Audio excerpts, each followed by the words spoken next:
You can hear me? Hello. I am semi-human, largely back, more human than a Maga could ever be. So it's a start.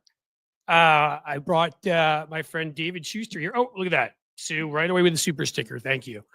As you probably all know, I have been suffering under the weight of a really crappy flu. And you don't want this thing. I started getting it last Wednesday, like sort of Tuesday night, Wednesday morning, and by Wednesday afternoon, I was just, whoa, this thing takes you apart. I think it's the worst one in about a decade. So I felt like, how could I have some sort of camaraderie in this? And I thought, well, maybe I'll find a way to give my friend David Schuster shingles, and he'll be really screwed up too. And then we can both come on here together, and I can cough my way through this, and David can do whatever he needs to do as I add him to the stage. Both of us, man, I think it has to be a conspiracy, David. I don't know. Well, I'll just say, Cliff, that you and all the viewers are lucky that I put on a little makeup over these like lesions that developed on my forehead and on my scalp about 5 or 6 days ago, because it is nasty. And they just look, they look bad, but the worst thing is like the pain. And for anybody who doesn't know anything about shingles, if you've had the chicken pox, then that sort of virus lives in you for like the rest of your life. And I suppose sometimes it can just come out again as shingles, which is incredibly sort of tense pain that goes along your sort of nerves. And my doctor said, well, it could be triggered by stress. And I thought, what has been stressful in my What would life? it be that would stress you out lately? It's Donald Trump's fault that I got shingles. And so that's so it. here I He am. causes diseases even when he's not purposely causing diseases. Well, and I can trace it back because I started having the symptoms of shingles 2 days after Donald Trump's meeting with Zelensky. And I was so horrified, Cliff, by that White House meeting. It was the first time in my career where I couldn't write, I couldn't report because I was just so disgusted. And I said to colleagues, you guys handle this. I'm just not in a place where I can even. I know you called I'm me so and ashamed. you were so angry, and I was like, I've got to see it now, and that's how I knew how bad it was going to be. Yeah, and so then a couple days later, I start having these sort of lesions, and I start having these really bad headaches.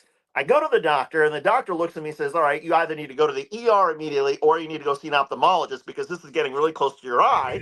And if the shingle gets, that nerve ending gets into your optic nerve, you can start to lose your vision." I go to the ophthalmologist. It's not in your cornea, but they pour like this battery acid in my eyes so they can, and then you look at the light so they can sort of see what's going on. It was horrible. So for a couple of days of last week, Cliff, I don't know who was worse. I think you sounded like you were just down for the count. I was just sort of in pain, although I could sort of walk around a little bit. And I know that neither of us are like up to like even like 60%, but no, you lift me up, Cliff, and then there goes my phone. Anytime I have an opportunity, I lift your phone up too. Clearly, anytime I have an opportunity to be on with you, that makes me feel better. So you're awesome. You're helping me get through this. Tony said he'd come by to help me. I'll tell you all. Yeah, I mean, again, I felt bad, and I do feel bad because you guys are awesome, and you're here all the time, and you're such like a great community. And that's not. Yes, I wouldn't be here otherwise. There are people, they've said on average, this is the worst one, I think, worst flu strain in about 9 years, they've said. People tend to be, some people have been in bed 2 weeks. Wow. For me, as I said, I started feeling stuff in my chest last Thursday night or Tuesday night. I came in Wednesday morning and I was just sort of, I felt not great and whatever. And it took a couple hours. And by around noon or 1, I was like, there's no way I'm doing this live stream because I can't even stay here. My head was just throbbing. I started getting cold chills, the whole thing. And like, you're almost like an out of body experience. You're like sweating and it's just awful. I went to the doctor and they took it. They're like, yep, you have the flu. And it's bad. And it's so get home, they gave me some Tamiflu, which I took the first couple of days. I'm sure that helped.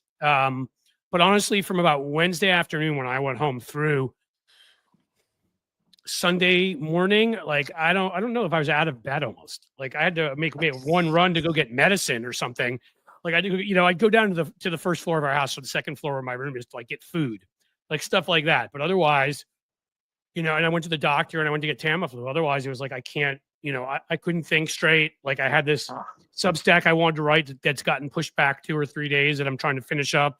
This, stuff, I was like, I knew there's I was hoping I'd be able to do something today, but I knew I wouldn't be able to do anything yesterday. In any guest stuff or whatever. So whatever, I made it here, and you guys are cool. Hopefully, And I got something, Cliff. I got something that's going to make you feel better. Okay, as terrible as you feel, and as run down, at least you have not lost $140 billion in net worth in just a couple of months. and now I know where you're headed. Do you know, so that's what the Substack is on. You'll all have to check it out. I'll share it when I'm done, and hopefully you're subscribed there. But it's all on, Elon Musk has honestly had one of the worst weeks or months. I've got it in a little graph. So you've got lost 140 billion. I got the little graph in there of Tesla stock being down 41.55% in a month. And I'm going to be honest with you guys right now. I stole a bunch of things to share with, in the Substack and here from a guy named David Schuster, because he did this great video on it. And when I checked it out, and so any of you who know the stories about the Ford Pinto in the 70s that led to a lot of our car safety improvements, because somebody would rear end it, it would blow up. Right now, they're saying there's 17 times more fire fatalities in the Cybertruck than the frickin' Ford Pinto, which is infamous, that case. Tesla sales are down 63% in France and 60% in Germany. The two, I think they are the two largest car markets, in Europe. The stock price is obviously cratered. But I mean, I have to keep thinking because there's more. The French president, what do you refer to? The French senator. One of the French senators got up and referred to him as a jester high on ketamine, which I loved. That guy gets points. We'll feature him in our takedown segment here at some point. The French takedown. Well, I'll translate for all of you. Sam Altman mocked him for trying to buy OpenAI. I mean, it's just been a week of everything just imploding. I had the whole list here in this Substack. Oh, Tony's there. Let me let Tony in here. Tony! Hello. How are you? Tony! So Tesla's tanking, you say? It's doing worse than me and David right now with shingles and flu, and that's pretty bad, man. And I saw this morning that now Tesla is the worst performing stock in the S&P 500. The worst. That it's down seven. It's down 7 straight weeks. It's back to before its numbers in December. But the worst stock in the S&P 500, which says something. It couldn't have happened to a better guy. It couldn't have happened to a better guy. Really could. Yeah, I mean, again, I put these bullet points in the Substack that I've almost sent out that I'm writing, and it went into a bunch of things, but and we may have covered most of it already. Oh yeah, no, I forgot one of them. So it turns out all of his self-driving cars the technology keeps going wrong and they keep crashing. So that's also that is also harming the Tesla stock price. Twitter went down a number of times yesterday, and people could not get on. I mentioned the numbers in Europe, which are horrific. They're way down in California, by far our biggest EV market. I even put the nice little chart in here to show the negative 41.55% for the past month. Even though sales in California of EVs, sales in Europe, sales in Asia of EVs are up. So at a time when anybody who makes an electric vehicle should be, doing better, more and more people are buying the competitors, and Elon Musk is going down. So I got one better, Cliff. Yeah. If you look down, there's a little clip there. You can see Elon's face. Add that to the to the broadcast. I want to show you guys something. This is pump this into my veins. This is Elon Musk almost crying. He almost sheds tears. Oh, when Larry Kudlow asked him about his tanking businesses. Check this out. Call to action. You're hearing a call to action. Yeah. You giving up your other stuff? I mean, how are you running your other businesses? With great difficulty.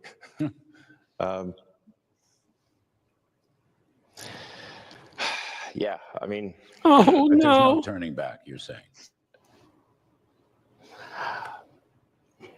I'm just here trying to make government more efficient, eliminate waste and fraud, and so far we're making good progress. Yeah, He's progress making if you believe him. If you believe him, and yet his billions and billions of dollars that he says he's saved, he has no proof for it. In fact, independent watchdog groups say it doesn't exist. I will say that when I saw that clip, I mean, you guys tell me what you think, but I did sort of feel sorry for him in the moment. I'm like, oh yeah, it is kind of sad that people are burning Teslas and committing vandalism, which should never happen. And yeah, he is. It does seem like he's sincere about trying to make America better and save the taxpayers' money. And so for a moment, I felt kind of sad. And then I saw his latest controversy where he called Mark Kelly, who went to Ukraine and talked about what was going on in the war and said that Ukraine deserves continued U.S. support. And there's Elon Musk writing on Twitter calling Mark Kelly a traitor.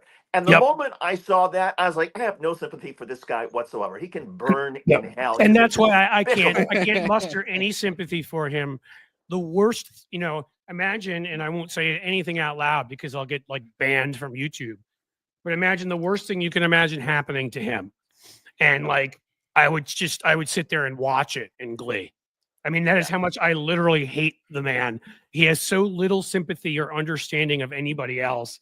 And the fact that he got this far, essentially stealing other people's ideas and pushing people out and all the ways he's gotten ahead.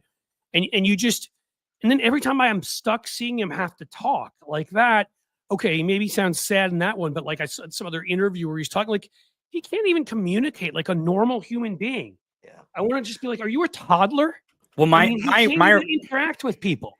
My comment to this clip was, is this little bitch about to cry? Elon needs to pull himself up by the bootstraps like the rest of us who are experiencing discomfort. I'm tired of this MFer. I mean, I think most of the world is. All you got to do is click off that cliff to pull us back to regular screen. I think I really do believe that this is a case where Elon, in the same interview, he talked about how he was going to eliminate, and he uses the word eliminate. Yes. Social Security and Medicare. Now, he won't say Social Security and Medicare out loud. He says entitlements, which these are not entitlements. These are earned benefits that people pay into. We pay taxes on our labor to make sure we have retirement in the future. It is taxes that we pay so that we get money for our retirement. But what he doesn't understand is that these Social Security checks, most people cannot live off these things. It is really meant for supplement in retirement. But we're in a situation where there's a lot of Americans who do have to live off their Social Security check, and he has no clue that the average person on Social Security receives $62 a day. $62 a day. Elon Musk, I think the estimate, he probably makes like $62,000 a minute or something. Right. Well, I actually think the amount of government money that he receives in a day is like $3 million or $8 million a day. That's how much he receives of our government money for his businesses. And he's sitting there crying because his businesses are suffering because he's hiling Hitler and he's making comments like he did to Mark Kelly and breaking into the Treasury Department, know, small things. Right. Just little things that are affecting his businesses. And he's crying about it. All in the same interview when he's talking about stripping away $62 a day away from grandma, because he thinks in his mind, I believe he thinks $62. Well, what's the point? What's the point? Even $62, that's nothing. What's the point? And that's how much he actually he cares and has any kind of sympathy for anyone who would have to live off $62 a day. And the irony is, in some ways, I sort of feel like this is yet another missed opportunity, because clearly Elon Musk, he's got some, business savvy, and he's got sort of, he's a smart guy, and he thinks about things very differently. And I sort of imagine, well, what if Donald Trump had said at the beginning, I'm going to have Elon Musk and his team, and they're going to do an audit like there's never been an audit done before. And we're going to come up with an agency by agency report, and we're going to make some recommendations, and then Congress is going to vote. I think most of us would have said, great, let's have at it. Let's have an audit over waste, fraud, and abuse, and let's figure out where the line-by-line money is actually going, and let's have a debate over every agency. I think most Americans would have welcomed that. Of course, we want our taxpayer dollars to be used more efficiently and to cut down on waste, fraud, and abuse. But to do what they have done and to just sort of willy-nilly fire people themselves, bypass Congress because they know they probably don't have the votes. It's despicable. And so they've taken what could have been an opportunity to actually, yes, make our government more efficient, which we all want, and they've turned it into something that is horrific. It's like it's a monster. And we're just, thank God the courts are like destroying it. Are stopping it. Well, you know, look, I look at it as this: is it's fruit of the poison tree in the end, which is when you start off, leadership always comes from the top in any organization. Culture comes from that, and how people behave, how they treat each other, how they respect each other, if they're honest or not. And in Donald Trump, somebody who, I mean, again, like I think there's a joke once on Seinfeld about George Costanza possessing every bad trait that a man could have. And Donald Trump literally possesses, I mean, he's every deadly sin. He's every, you know, he's not, I'm not sure he's even human. He's a grotesque creature who, so your point is right, David. And in fact, you and I, at least, Tony, maybe a bit of a youngin', but you and I go far enough to remember the Clinton-Gore initiative, Reinventing Government, where they did do it like that. And they did actually cut some government, but they didn't sit there and just show up at people's doors and be like, you're fired. You know, they sat there and looked at where there was waste, because inevitably, as a government grows, there will be places that like there's a fight between people who are saying there's no wasted fraud and abuse, and people are saying there is. It's just that it's a fight right now. It's that there are some of us who would love to see what you're talking about, David. It's just that kind of an audit could never be done by Elon Musk, and it could never be done by Donald Trump, because right away they'd have to start with themselves. Right. Why does Elon Musk why isn't NASA doing what SpaceX is doing? Why are we paying them for their SpaceX Starship to fricking blow up 3 days ago? Why is NASA on that? Why are we paying him? You know, I mean, that to me seems like a huge inefficiency and waste, fraud, and abuse. And I'm sure there's plenty more. And then there's Donald Trump, who, like, you know, finds excuses to put charges on the public dime when he has to go fly back to Mar-a-Lago or go somewhere else, or makes troops or whoever stay at his places. I mean, the waste, fraud, and abuse would have to start with them, because they are it. And that's the problem. If we had honest brokers, I'm sure there's plenty of, look, the military doesn't need $850 billion. Okay. Our military budget's ridiculous. But you know, these guys aren't going to touch any of that unless it's stuff that's like foreign aid and that kind of thing. You want to know what's going in the tank today? The stock market.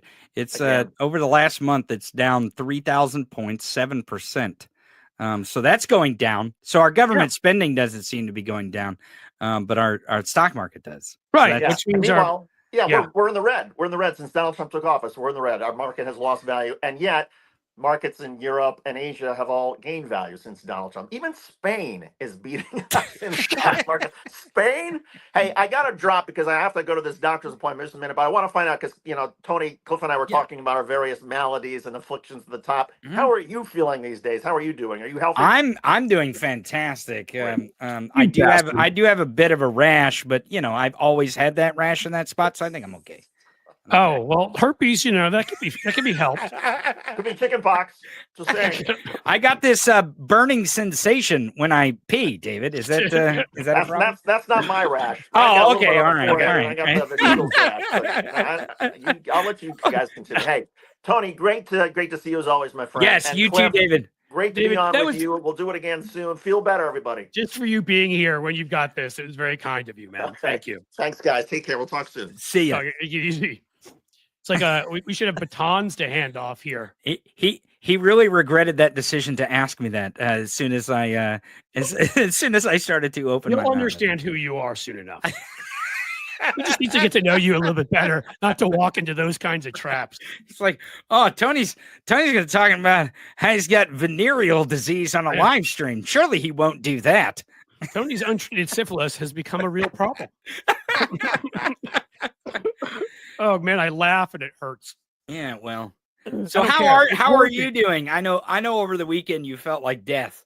I didn't even hardly communicate at all over the weekend because you were on your deathbed. So yeah, I mean, you know, this is the best way I could say it to people: if you got COVID, which I did, I got all my vaccines and everything, and you know, now I just got myself demonetized on YouTube, but. Hey, fuck you guys. Because you said words out loud. That's I know. I said words about real things out loud. in the near future, folks, when at least one of these will be moved over to Substack, we won't have that problem. But we'll talk about that in the future.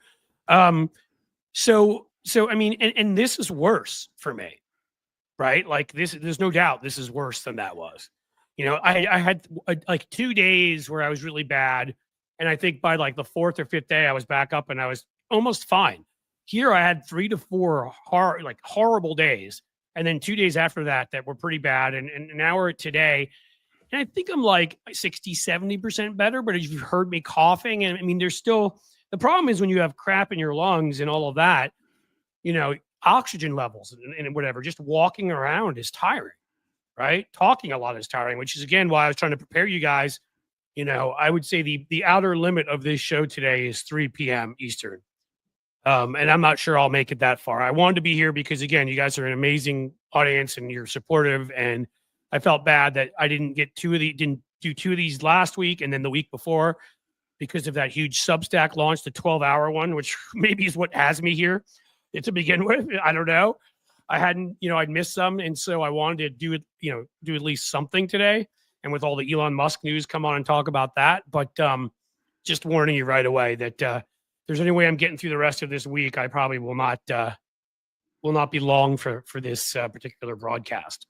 But whatever, Tony, it is what it is. Like I look at it, it's kind of like the stuff you brought up earlier and whatever, which is, think about the people that are sitting there as Elon Musk flippantly talks about getting rid of quote unquote entitlements, and they're sitting there and they're saying to themselves, like, I won't be able to eat. So like I can survive this. I'll be okay. This sucks and I hate it. But like, it's easy to be brought right back to reality beyond your own situation when you take a look at, what's going on and the kinds of programs they're threatening and the people already who've lost their jobs and don't know how they're going to pay the rent or the mortgage or whatever because they thought they had good government jobs and with zero warning. I mean, again, in the most sort of cruel and obnoxious and just callous way possible. It's bad enough they're actually doing all of this, but the way they do it makes it even worse. Like you get an email, which is like, hey, you're fired. I mean, they're such assholes. It's unbelievable. So it gets even better. So the stock market is crashing, right?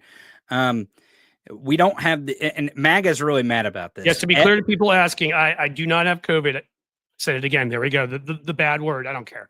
But I have the flu. So, and it's a really bad flu this year. So get your flu shot because even if you still get it, it won't be as bad. Okay, go ahead. Do you know who Evan Kilgore is? He's a right-wing commentator. I don't think I do. You're so much like more. You're more. What's the right words? Where to put it? You're much more educated. Let's say. Unlike that yes. Second and third tier class of like right-wing nutballs which is smart because you find great clips there. Because what they do is they use that second and third. It is a turd tier. They use that second and third tier to float their ideas to see which ones are acceptable within the Overton window. But Evan Kilgore, he was a big Trump supporter, I believe. I'm pretty sure. But he's complaining on Twitter just within the last 15 hours. He says Trump's trying to get rid of Thomas Massie. We don't have the Epstein files. ICE stopped posting daily deportations. We're talking about taking over Gaza. Trump's cabinet is focused on condemning anti-Semitism, and this is not what I was promised. MAGA's starting to get promised they would condemn anti-Semitism. That's right. Awesome. Again, these are my audience always likes when I say they like to blame the Jews. Like that's how they like every time something goes wrong, they're like, "Oh, it was the Jews." I know it's kind of you got to do the jazz hands with it. These aren't jazz hands; these are Jew hands. Jews. Listen, I've always taken all the power they'll give me. At least you would welcome it, economy, right? The legal establishment, media, everything you guys want to hand over to me, I've taken. Right. I want to say quickly, and then we'll get back to that. I did get a flu shot. Everybody should. That's why I highlighted that. And it's still there's one of two possibilities. One, I just got screwed, and even though I got one, I still got this bad, but it could have been much worse, which is scary to think about. And two is the fact that there are two different strains out there apparently. So you don't, you can get a flu shot, and I'm just saying, if there's anything they're willing to stick in your arm out there, get it. What about Elon's brain chip? Should you get that? Not that. No. Oh, okay. Don't go near. I just want to make sure. But the long and the short of it is that MAGA's getting kind of upset. One of the reasons why is because Trump actually just posted this on True Social an hour ago. He says, Congressman, and he puts it in quotes, Congressman Thomas Massie voted to delay the debt ceiling bill from the Biden administration to the Trump administration from September before the election to June after the election without getting anything for this horrendous, stupid move. And basically what he wants to do is he wants to primary Massie. Well, I love Trump and Massie fighting, by the way, because Massie is core crazy, like paranoid libertarian, not even libertarian is not even the right word, like anarchist, kind of like Rand Paul, that wing of it's like MAGA OG. It's like right. MAGA OG. MAGA before MAGA was MAGA. I love those two fighting with each other. Well, the other thing that to me about this that actually is really good is that Trump is not hardly he's not even 100 days into his administration, and he is already telling us about the midterms and about how the midterms is where we're going to change the country. Like he's already signaling that, which is, I can't even tell you how ridiculous this guy is. Like he slips into these phases where he thinks tariffs are going to make America rich and economically sound, but then he's fighting not with Democrats over midterms. He's fighting with one of the most conservatives, or the most conservative members in his caucus. Right. Who just because Thomas Massie thinks he's a buffoon, because I think that's the only disagreement that Thomas Massie actually has with him. I was going to ask you, Massie an idiot. Insulted him like personally? Is that how it started? Well, let me go back to the Twitter machine here. 36. I saw Massie, because they fly into Cincinnati Airport and then cross the bridge down to Kentucky. I saw Massie in the airport once. No, before I could get up the escalator to where he was gone, because I wanted after he took that picture. The Addams family picture with the assault rifles in front of the Christmas tree. I wanted to just tell him what a hunk of shit he was. But I guess recently Thomas Massie lost his wife too. I'm not really sure what that means. I don't know. I don't know. I have no sympathy for him. I don't either. Be honest, people. Just so everybody gets it, who doesn't know this stuff as well as you and I, Tony. You can have two people fighting each other and actually hate both of them and think they're both awful and hope that they both successfully crush each other. You don't have to take a side. Massie is an awful human being in every way. So several hours ago, Tony Gonzalez, he's a congressman from Texas. He's a Republican congressman. He's the one who attacked Matt Gaetz when Matt Gaetz was going through the He's one of the five that sort of cosplays as center right and votes for something intelligent every once in a while, right? And then goes back to being an idiot. Don't give him too much credit. I'm just kidding. Wolf Blitzer, about 3 hours ago, asked Tony Gonzalez this question: Is it appropriate for President Trump to threaten a Republican Congressman, Thomas Massie, with the primary if he votes against the CR, which is the continuing resolution to keep the government open? I actually think we should shut Trump's government down. So I'm kind of weirdly on the side of Thomas Massie here. But Tony Gonzalez. I'm too. In that way, I hate people the people who won't be able to work and all of that. But I think any way from getting up, which many more people should have done, like Al Green did, and protesting and yelling at him and being forced to leave or walking out, which a few folks did, or any way to show protest to these guys and slow them down. And take the power or the baton of power out of their hand. Exactly. Because with the government closed and them kind of handcuffed to the inability to keep the government open, that really does make it difficult for them to operate. But Tony Gonzalez responded to Wolf Blitzer's question with hell yes. He says that it is appropriate.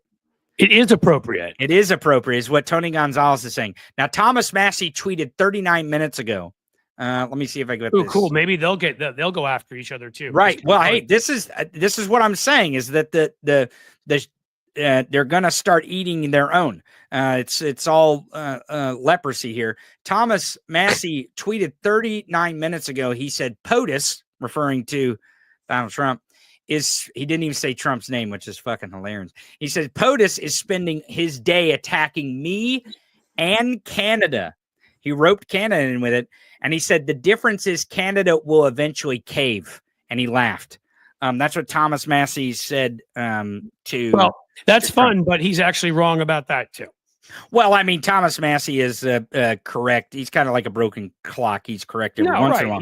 Again, like what I said about Tony Gonzalez. I mean, you can find something these guys have voted for that's good. All of them, half the time, it's accidental and for completely different reasons than you or I would support it.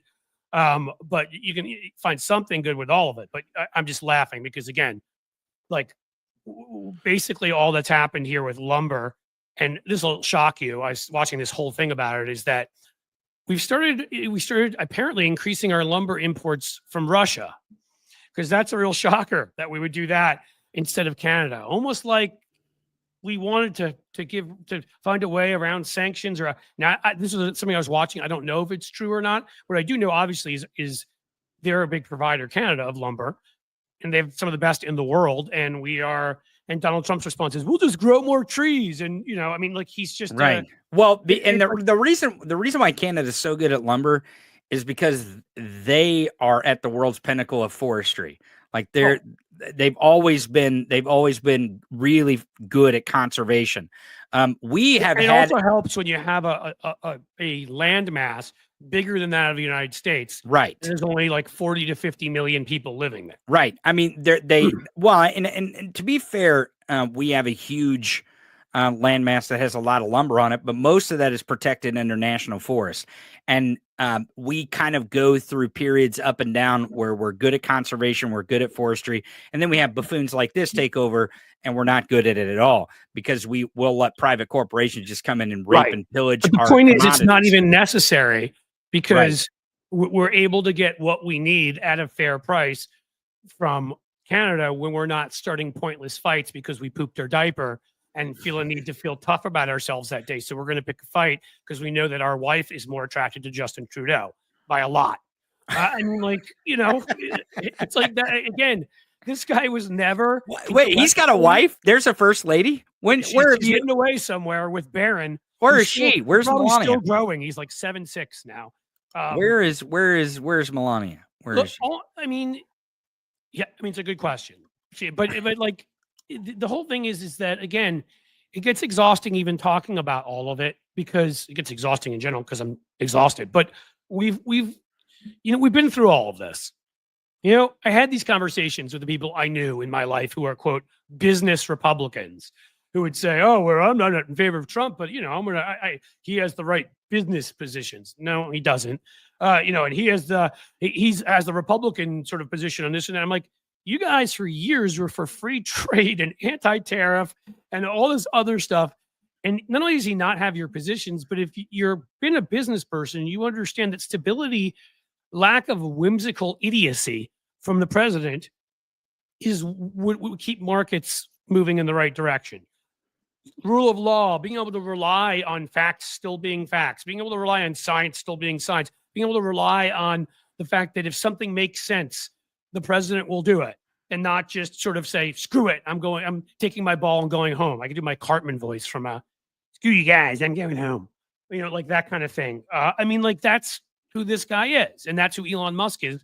That's the one wild card I don't think we did fully expect, is that we would have somebody as petulant, as emotionally addled, who apparently is a drug addict and has all sorts of other problems, and he's sitting right there next to him, and he has all this money too. So, but I mean, none of this makes sense. Like, we are causing a man-made recession or depression. We are causing. He's not much of a man. It's a punk made recession. How about humanoid-ish? Yeah, right. Like sort of semi-upright walking creature, Cro-Magnon caused. I don't know. I mean, the thing is that, again, recessions, there are certain cycles and with the economy, and you're going to have recessions at times for various resources and other reasons. But the thing is that you can lessen those or the blow of those or improve those based upon policies. Well, this guy is going beyond all of that to just take us into a full-blown recession that is entirely unnecessary and not even warranted by anything going on. Our economy was doing amazingly. But, those business Republicans, I hate Trump. I don't like him at all, but like he's got the right policies. Good job, guys. You must be feeling pretty good about yourself right now. I really think some of the richest people in the country really chose to support oligarchy over the working class. And that's really where we're at. And I think they're starting to regret it because they're like, wait a second. So I get $4.5 trillion worth of tax cuts, but you're going to tank the $50 trillion that the economy's worth. No, thank you. Like I wanted tax cuts, but I wanted the tax cuts in the economy that was stable, not tax cuts in the economy that is crashing. Like, what good does tax cuts do you if you can't even make money?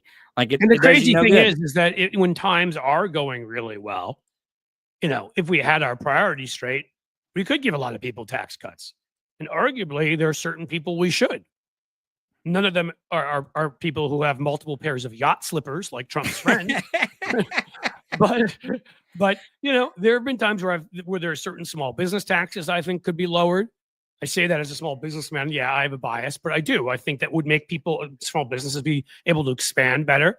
Obviously, the child tax credit, which is essentially a tax cut, is something we should frickin' quadruple, if not more than that. I mean, there are a bunch of them that should be enacted. Just again, these guys don't have any interest.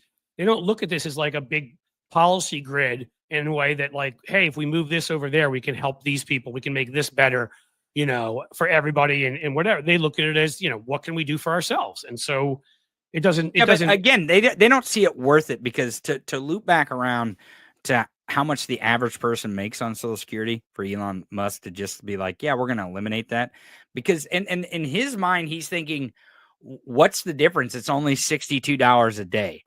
He is thinking there's no way someone has any value in $62 because, because he doesn't understand it's the only $62 that they have. Because that was like the cost of one of his hair plugs alone.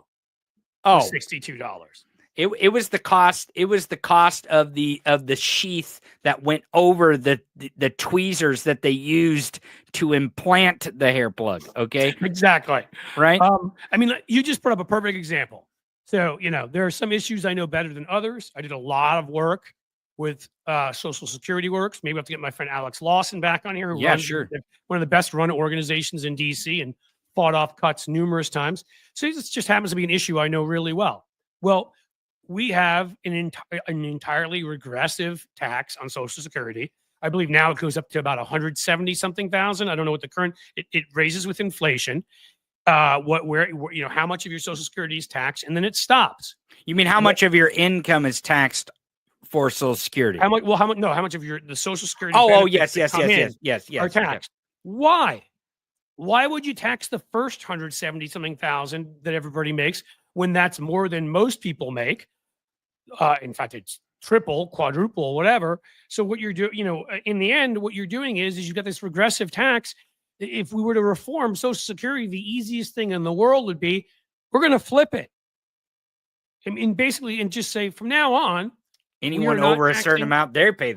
Here's what I would do. I would say we are not taxing. You want to give people a huge tax cut, and you want to give them one to people that will spend that money and it would help the economy. I mean, you and me, we want to, not Trump because he doesn't want to do anything that helps anybody, but make it $250,000. Have not $1 taxed up to $250,000. $1 Social Security taxed. You get the entire damn thing. There's no reason you should be paying $1 on it. And everybody above $250,000 on all of their dollars, we now start instituting some tax rates, particularly for billionaires at the top, and what percent of their Social Security we should take. Which they seem to hate it so much. I say we just take the whole thing from them. Well, the other thing they don't need it. They don't like it. Let's take it from. Seriously, I mean, The other thing that he spoke about in this clip, not just that that we need to eliminate the entitlements, and he means Social Security, Medicare, and Medicaid. Right, for which sure. you used correctly. That was one of the things that we worked hard on when I was doing consulting for Social Security Works, was getting people to call them earned benefits. They are earned benefits, right? Because yes, not just getting them to call it that, because we thought it was a fun name. Getting them to call it that because that's exactly what the fuck they are. Right. So in this clip, he talks about entitlements, which again, they're not entitlements. He talks about eliminating them. And the reason that he gives is because he says that what it does is it's Democrats giving illegal aliens Social Security to get them to come here and vote for them. And it infuriates me that the average American has no clue that when they go to work and they earn a paycheck, they pay. We are trading our capital, which is labor. That's the capital we have. We are trading it. And in that trade, the United States government says, because you're trading your labor for money, we tax you for Social Security. We tax your labor. So that way, when you can't work, we give you back that tax that we taxed you in the first place, so that we can support the people right now who are not working. That's the social contract we have. You're correct. Now, right. It's always the generation paying for the next one. We are paying for the people that are retired right now. Right. But here's the thing. Illegal aliens, if they want to call them that, undocumented migrants that come to this country and work and they trade their labor, they pay tax. They pay the Social Security tax and they pay the Medicare tax. And they don't ever receive the entitlement. And the reason why is because they're not here. It's not, they're not looked at. Right. Legal, they're not citizens. They cannot receive those earned benefits, even though they pay in. The lie that he tells is that nobody here undocumented gets Social Security, gets Medicare. They still pay all sorts of other taxes. They're still getting hit by sales taxes and things of that sort. So they're paying plenty, which are regressive as hell, especially in a lot of red states that have, chosen to get rid of the income tax because they're just idiots and they're greedy, the usual. And gee, how are we going to make up for that? Well, of course, it's going to come from somewhere. So what's going to happen is that property taxes and or sales taxes and things like that are going to be through the roof. Well, I mean, they've already talked about the fair tax, and if anyone's not familiar with when they always like to name these things cute little things like fair tax, meaning it's fair for the billionaires to pay sales tax, because what a fair tax is a national sales tax, and a national sales tax is a tax on poor people. Right. I was gonna say, it sounds great, so they love to say it because it's like, because I mean, a lot of people react the way, if I didn't know better, I'd react, which is I don't have to sit and fill out all those damn forms I hate filling out. That sounds awesome. But then you realize that the way to accomplish that is to simplify and get rid of a lot of the loopholes we've allowed to be built in, like the carried interest loophole that has Warren Buffett paying, as you've written about and I've written about, less than his secretary. Right. You get rid of loopholes and things of that nature. That's how you simplify the tax code. If you get rid of the income tax completely and it becomes a sales tax, rich people, really rich people, don't buy crap because they don't have to. And a lot of the crap they buy, what do they do with that money? International investments, international banks. They end up going or buying a lot of the products they buy internationally because they're mobile. They're not tied to any one country for the most part. That kind of thing. Like, so it doesn't get put back. If you have a high sales tax, who does that hit? The rest of us who actually live somewhere in the United States and go to the grocery store regularly. We don't send, the butler to do it for us and whatever. And we're the ones who get nailed by that stuff all the time. Not the ones that are having the best sushi imported from Japan that night. Right. Well, and that's the thing, is that a national sales tax is going to affect the lower income brackets. Oh, crushes you. Right. At a higher percentage rate than Elon Musk. I mean, Elon Musk, he would shit out enough money in one day to pay his sales tax bill for the entire year. It would take probably someone in the lowest income tax bracket until June to raise enough money on the money they make to pay their entire sales tax for the year. Right. So that's one of the two ones they try. The other one they always try is the flat tax, because that always sounds really good too. And it's like, yes, flat tax. Is this for the people who believe the Earth is flat? That they like no, the Earth is flat, so taxes should be. So flat. there's huge overlap there because somehow a lot of the Christian crazies also got really rich. Gee, I wonder if it's like fake like TV evangelism and crap like that. But right, running their illegal business conglomerates through churches so they don't have to pay taxes. So they can hide behind that, the First Amendment there. But yeah, the flat tax ends up being, depending on whoever is proposing it, either 1 or 2 tax brackets and no write-offs, no nothing, which again would kill someone like me, who's a small business person, who have all sorts of write-offs because, everything I bought in this office to allow me to do this is a write-off because it allows me to create this business, right? Like, but what they would do is they would have one of the ones that was proposed a couple of years ago was, I think, a 17% rate and like a 34% rate. So that was the way that all the rich, jackwads, they're currently at 39 point whatever, just under 40%. They can get their taxes lowered down to 34%. So they get a huge tax cut, but everybody gets taxed at 17. So guess what happens to the 15% tax cut bracket at the bottom right now? Right. They get a tax raise because that's what should be happening to the poorest among us. They should get 2 points added to their. I mean, these people just you always have to look, and this is why I get annoyed when people try to debate any of them in good faith. They're not in good faith. I don't want to go off right now, and I'm certainly too damn tired to, on Gavin Newsom's decision to debate Charlie Kirk. But I may have had that conversation with you, Tony, and I don't remember if it was you or somebody else because I don't remember anything almost from the last week. For all I know, I robbed a bank or something. I hope I did. Then I'm totally set. But I mean, you want to have your podcast. You want to say I'm going to go beyond and talk to voices on the other side. Great. Bring on people that are actual true believers, even if you think they're nuts, but are doing it, are saying what they're saying in good faith. I mean, obviously not all of them. If they're true believers who are Nazis, maybe not. But if you want to have on some people that are true believers on the right. But Charlie Kirk is a transactional a-hole who's just he's a living potato that somehow a body attached itself to a head that's a freaking, Idaho potato. And we got him. And all he cares, in the end, he's just about putting money in his pocket. He's never had a real job. He's lived on right-wing welfare, from the moment he was in college. Like, that's not a good faith conversation. And again, I don't want to get all into the thing. I think Gavin Newsom has taken a lot of flack, and he should for that. It was stupid. I'll debate any conservative who I think. Actually, I'll debate any of them. I just won't take it seriously. If it's Charlie Kirk, I'll just go there and start calling him Mr. Potato Head until he tries to swing at me. But I will debate any if it's a conservative in good faith, and there are a bunch of them out there. There are a whole bunch who, a coterie of them who came out and said they were supporting Kamala Harris, and they disagreed with her on lots of things, but they were conservatives, right? And they believed in this and they believed in that. Okay.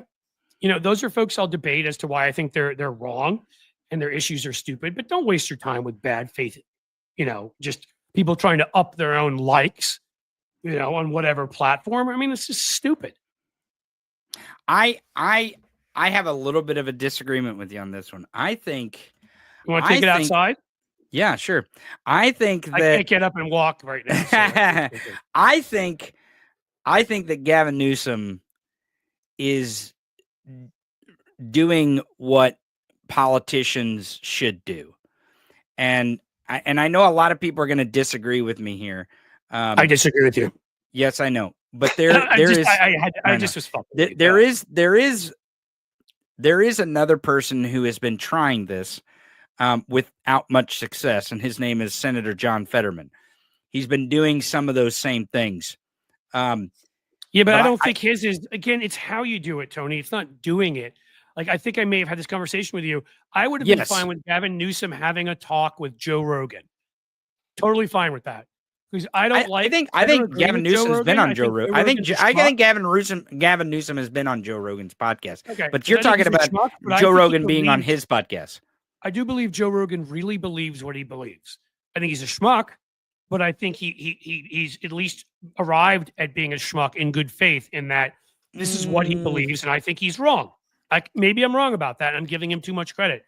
You can't look at Charlie Kirk and tell me that guy believes anything coming out of his.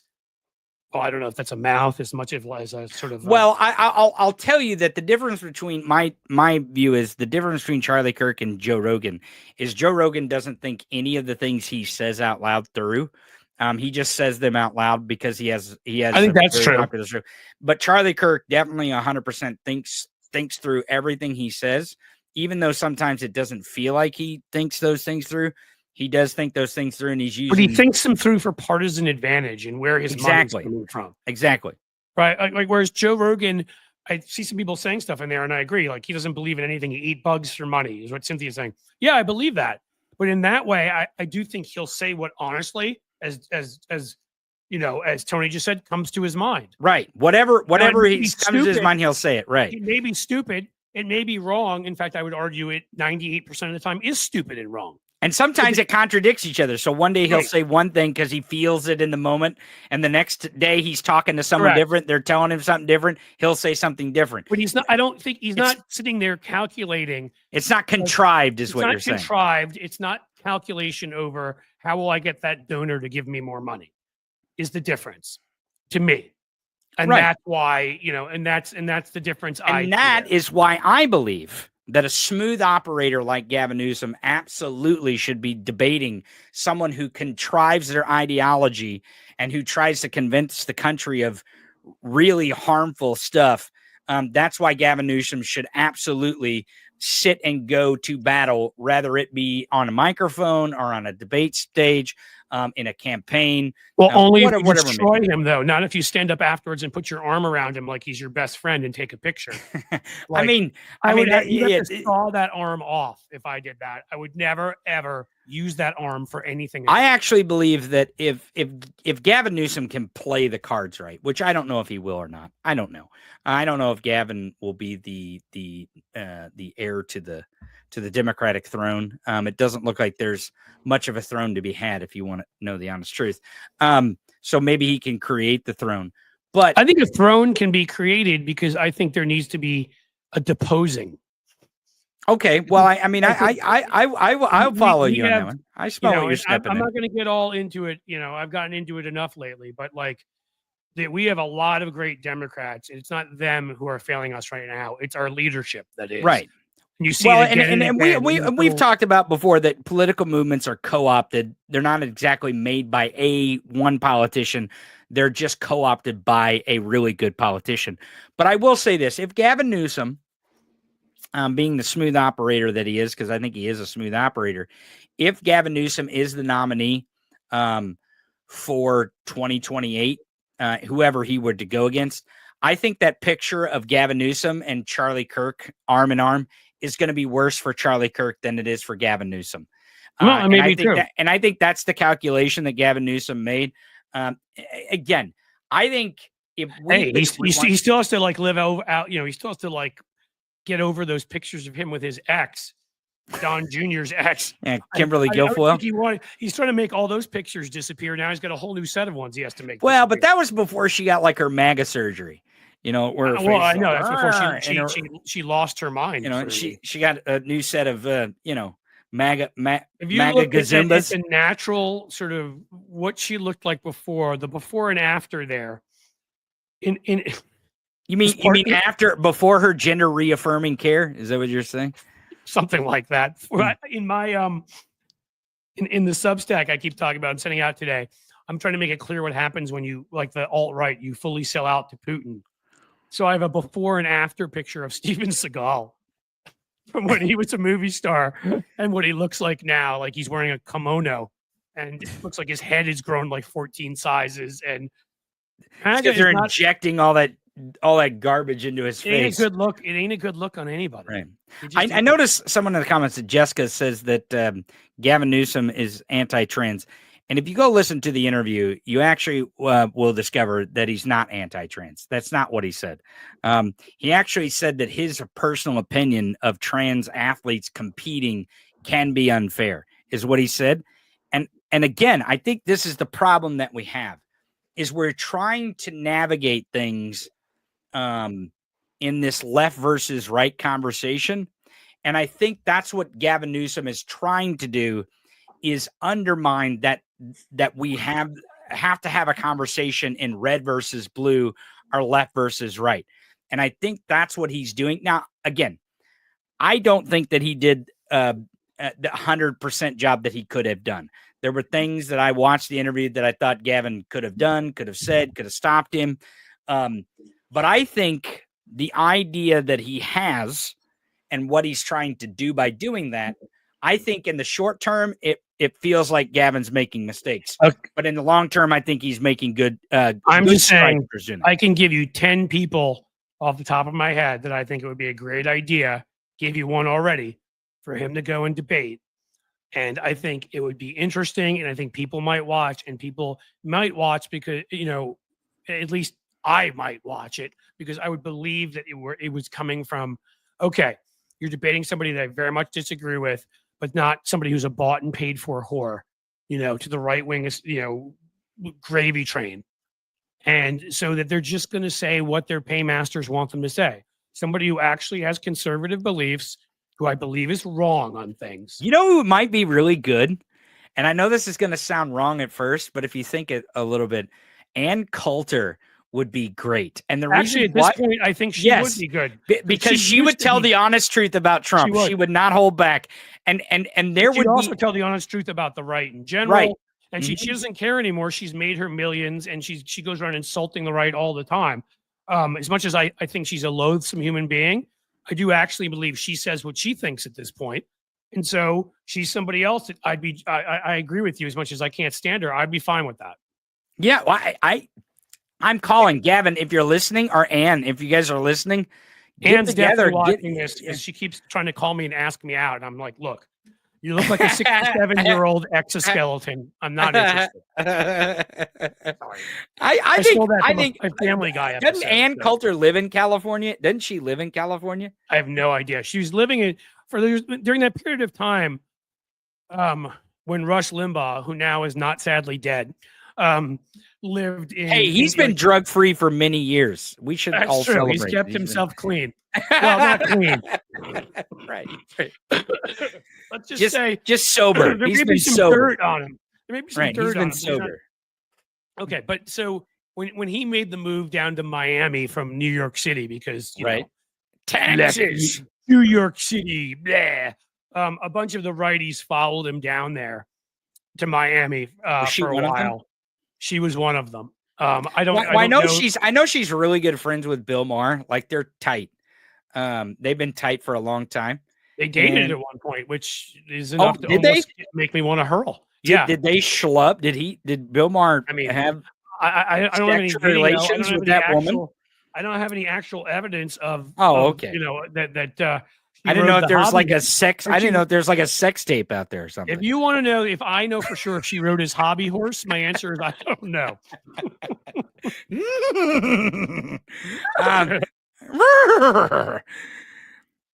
You muted your mic. You muted your mic. Yeah, I think you touched your mic. You touched it. Something about your mic. You unplugged it or something. Now I'm on my own. All right, folks. Oh, there you go. Now you're back. Now you're back. No, I didn't. I mean, I could see how they would date.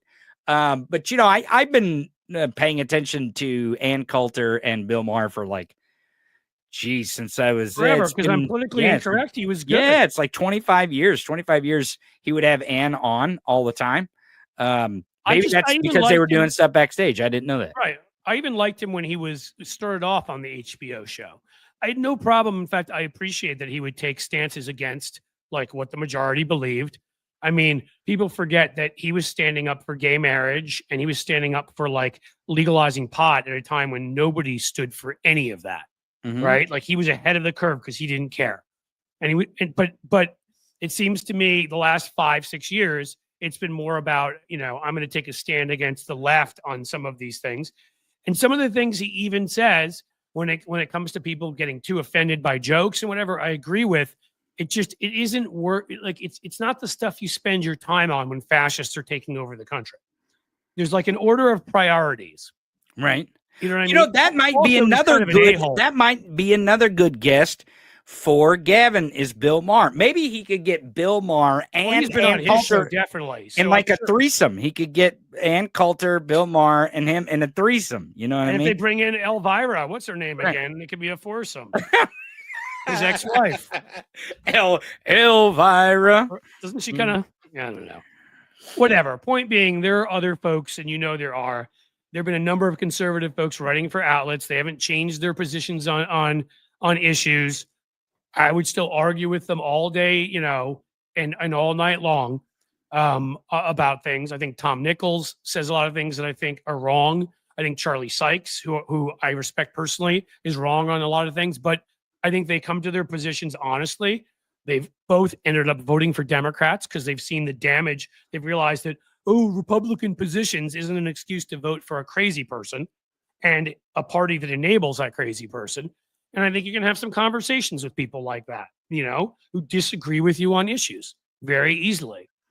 But again, I didn't even want to get into this whole Gavin Newsom Well, thing. no, I think it's a good topic. I think democratic discourse and discourse between the sides is a good conversation to have. And the reason why is because we got to stop making arguments left versus right. Yeah, I seen the Christine O'Donnell.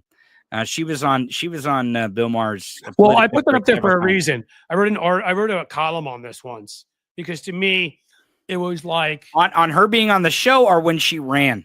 She ran, because it was a moment in time that there've been a couple of them since 2000 that just hit you over the head with where the Republican Party was going, and that moment was as clear as day. Like when I said this was pre-Sarah Palin, by the way. Correct. This was 2010. Actually, so it was right after Sarah Palin. But it was no. But she ran several times before Sarah Palin. She might have. That's true. It just Sarah Palin kind of bolstered her kind of race because 2010 was the midterm. That's the other reason why people paid attention. But I think she had ran and lost in the primary, I don't know, 3 or 4 times. And then she won the primary, which is the reason why everyone kind of paid attention to that midterm race. But she was on Bill Maher long before Sarah Palin. So she was her personality. What I wanted to give you, and I'm having trouble finding the name and it's pissing me off, who she ran against. Hold on. In 2010? Yes.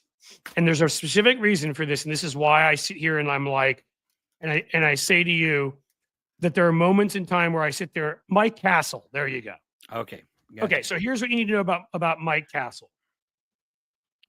From Delaware, classic moderate Republican, the kinds that had been in control. And these two wings lived alongside each other. Whenever people are saying, the Republicans have always been like this, what I point out is they've always had this corrupt, clownish right-wing wing in the party. But there was a vibrant, moderate wing that chaired a lot of committees. And before Newt Gingrich came along, Bob Michel from Illinois was a moderate, and he was their leader in the House. Okay, so you get Mike Castle. He sponsored stem cell research bills, sponsored gun control bills, pro-choice, for gay rights, you just name it. Moderate and all sorts of things, a little more economically conservative. His family had been the Republican Party for generations. He'd been governor of Delaware, and he'd been a congressman, and was running for the Senate seat against her in the primary. Take all of that, and then let me add in the one last part, which to me, I always have found fascinating. Direct descendant of Benjamin Franklin. Okay? So here you have this moderate Republican who had passed numerous legislation, who worked with Democrats, who everybody loved, was like the kind of Republican that you wanted to see the Republican Party be in the image of. And this Ben Franklin fucking, like relative, whatever. By the way, Ben Franklin would be rolling around at his grave if he knew that his descendants were Republicans, by the way. But but I think again, that's my point, is it was different at that time, because at that time there still was a vibrant Jeffords, Olympia Snow. Mm-hmm. There was a wing that was for all these things we're talking about. I mean, it used to be like, now we're like, there's two. You mean they weren't assholes just to be assholes? Is exactly. What you're saying. And the way that Murkowski is the only, maybe Collins half the time are pro-choice voters in the Republican Senate caucus. There used to be 20 of them, 25 of them, from all sorts of northeastern and western states, a few midwestern states. Point being that he lost to Christine O'Donnell, who had no experience and had to do a TV ad saying, "I'm not a witch." Okay. To me, when the Ben Franklin guy, that would win a MAGA primary these days. That would win them the Senate seat. I'm not a witch. Right. Well, and somebody here saying Mike Castle would be kicked out of the Republican Party. I think he pretty much was. I mean, when he lost that primary, she, you know, when she won, I think the right wingers took over Delaware, because the right wing nuts, you know, only took over in the very conservative states first. In moderate and liberal states, you still had reasonable Republicans in control. And then the right wingers started like spreading like locusts and like taking over the moderate states too. And so that was it for the Mike Castle types. I mean, to me, he's the embodiment of what the Republican Party could have been if they'd gone in that direction instead of choosing the "I'm not a witch" lady. And well, and I don't think it's the Republican Party who chose this. I think it's the oligarchs that chose that. Yes, the wealth in the Republican Party, but also the corrupt, certain corrupt members who had the ability and the fundraising ability or willing to do what it took. I mean, Gingrich and McConnell and people like that who kissed the oligarchs' butts. There were others who tried to run against them who were not little oligarch simps, but they couldn't pull it off. And that's because there used to be actual lowercase L liberals inside the Republican Party. Correct. There was conservatives and there were liberals, the same as there was conservative and liberals inside the Democratic Party, but we've grown apart from that. Right. Clip, I have to jump. It's been a great conversation, and I'm glad we got to say we got to talk about syphilis and make David Schuster about that. Make David Schuster kind of regret him asking me a question that also he should have maybe regretting his association with me and joining. Yeah, exactly. That was fantastic. That was fantastic for me. And I'll text David an apology later, and probably give him the laugh emoji at the same time. But also I love David. But I will say the other thing we got to say is I'm not a witch. We got to say that too. So. I'm not a witch, and that was if you haven't ever seen that ad, folks, please go look it up because it's an all-time classic. It's great, and you should look up her witch. I mean, the way she even said it was just hilarious. And you should look up the interviews where she was on Politically Incorrect Bill Maher, because she's a sideshow on those episodes too. That's how I got to know her so many years before she even ran for Congress. Well, look at that, Tony. Thank you, Diana. We try. Oh yeah, I mean I'm always funny. I mean I'm like the funniest person on the internet. See, he doesn't need me. He can just do it on his own.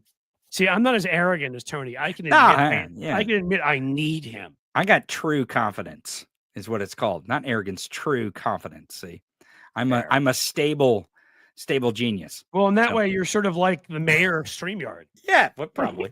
That's right. Maybe the mayor of StreamYard. I'm like the county commissioner. More the county commissioner of StreamYard. So Cliff Schechter, beware of all those camps out there. I'm just saying. Exactly. Beware of them. All right, Cliff Schechter, I'm going to go on that note before you do get in trouble. Yeah, I'm going to only stay here a couple more minutes to just thank my audience. All right. But audience, Cliff, it's good to see you guys. We'll see you guys soon. Guys, hey, listen, look, great to be back here. I'm sorry about last week. Not that there was a huge amount I could do about that, but I felt bad because the big Substack launch was and maybe that's what wore me down. 12 hours was pretty incredible.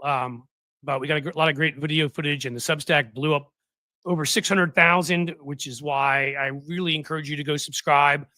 I'll be sending out one today, and I'll make sure to share it with folks in as many places as possible. But we're going to start sending them out every kind of other day, build up to every day, and really there'll be video components. We got New York Times PitchBot has joined us. David Schuster's doing video for it.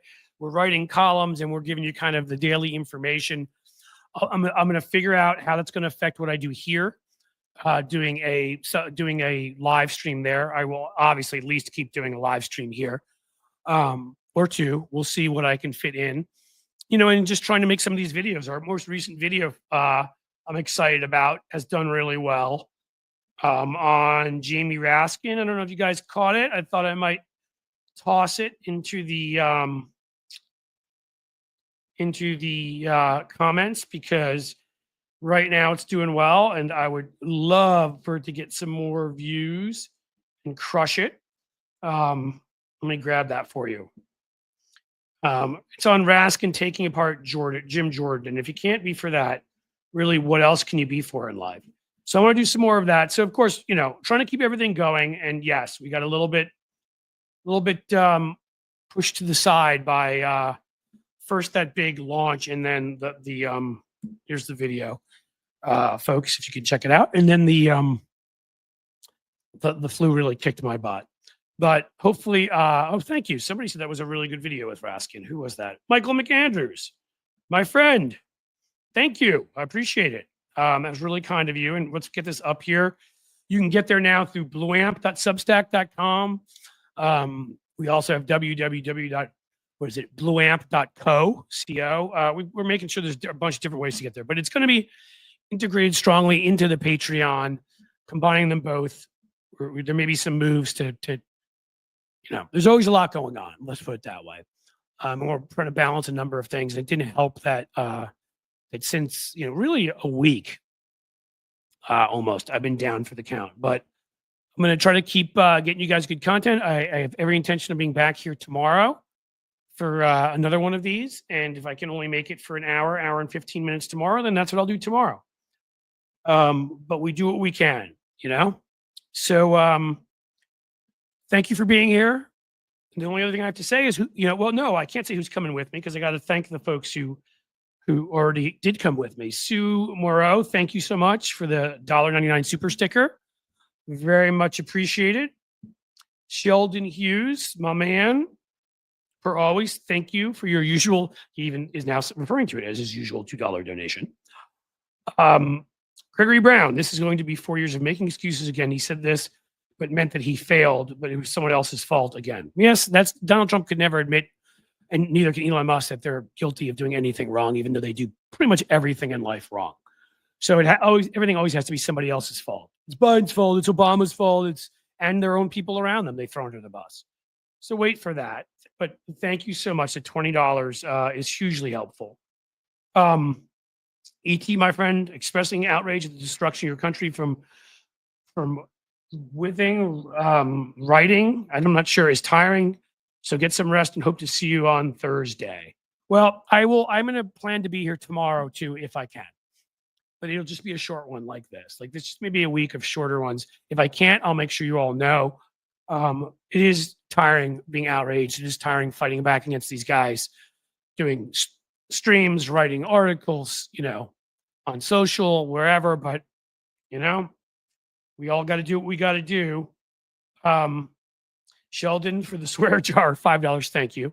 Those swears, plus me mentioning that those evil words that have to do with disease may get me in trouble. We'll see. I'm kind of interested. But I also was sort of at a point where I'm tired and I don't care. I was going to say. Francie, thank you for the $3 super sticker. Outstanding. Thank you. Oh, we got more people jumping in. I really appreciate it. Lefty Gramps with $2. Thanks so much. And Lefty Gramps and Devin, if I am correct, you can tell me if I'm wrong, are both paid subscribers at Substack. And I really appreciate that, because we're going to start upping our paid subscriberships there too, where you'll get to have a lot of sort of famous people interviews and extra content and really cool stuff. You'll get all the basics for free, but we're going to really try to add some of a lot of extra features and create a ton of content there. Belfast Bob, new member, thank you. Thanks for joining. We love it. Love to have you here. Petrazi, my friend, another month down, right? Another month down. And you're still here, still a member. Thank you. And Kelly Star, $10 super chat. Thank you for being awesome. Well, if I am indeed awesome, I give my parents most of the credit. I'm just doing what I'm doing. Should I switch from Patreon to Substack? Diana Monterez.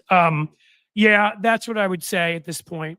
I feel bad because I push people from YouTube to Patreon, but I'm going to be sending an email to everybody at Patreon.